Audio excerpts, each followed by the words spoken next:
ಮಧ್ಯಮ ವರ್ಗದ ವ್ಯಕ್ತಿಯೊಬ್ಬರು 11 ವರ್ಷದಲ್ಲಿ ಎಷ್ಟು ಸಂಪಾದನೆ ಮಾಡ್ಬೋದು? 25 ಲಕ್ಷ, 50 ಲಕ್ಷ, 1 ಕೋಟಿ? ಅಲ್ವೇ ಅಲ್ಲ.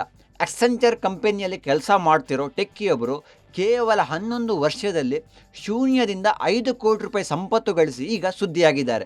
ಗುರ್ಜೋತ್ ಅಹ್ಲುವಾಲಿಯಾ ಎಂಬವರು ಈ ಸಾಧನೆಯನ್ನು ಮಾಡಿದ್ದಾರೆ.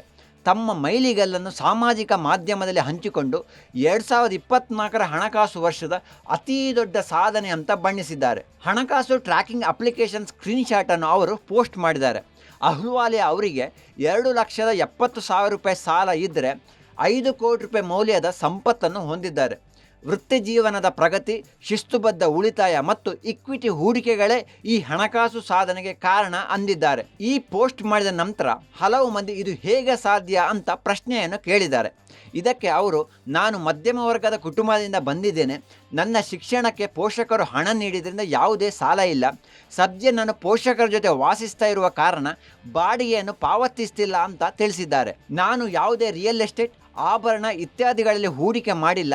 ಮುಖ್ಯವಾಗಿ ಷೇರುಗಳು, ಮ್ಯೂಚುವಲ್ ಫಂಡ್, ಬಾಂಡ್ಗಳು, NPS, EPFನಲ್ಲಿ ಉಳಿತಾಯ ಹೂಡಿಕೆ ಮಾಡಿದ್ದೇನೆ ಅಂತ ತಿಳಿಸಿದ್ದಾರೆ. ಇತ್ತೀಚೆಗೆ ಷೇರು ಮಾರುಕಟ್ಟೆಯಲ್ಲಿ ಕುಸಿತ ಉಂಟಾಗಿದ್ದರಿಂದ ನಿವ್ವಳ ಮೌಲ್ಯದಲ್ಲಿ 8ರಿಂದ 10% ಇಳಿಕೆಯಾಗಿದೆ ಅಂತ ಮಾಹಿತಿಯನ್ನು ನೀಡಿದ್ದಾರೆ. Digital desk, public TV.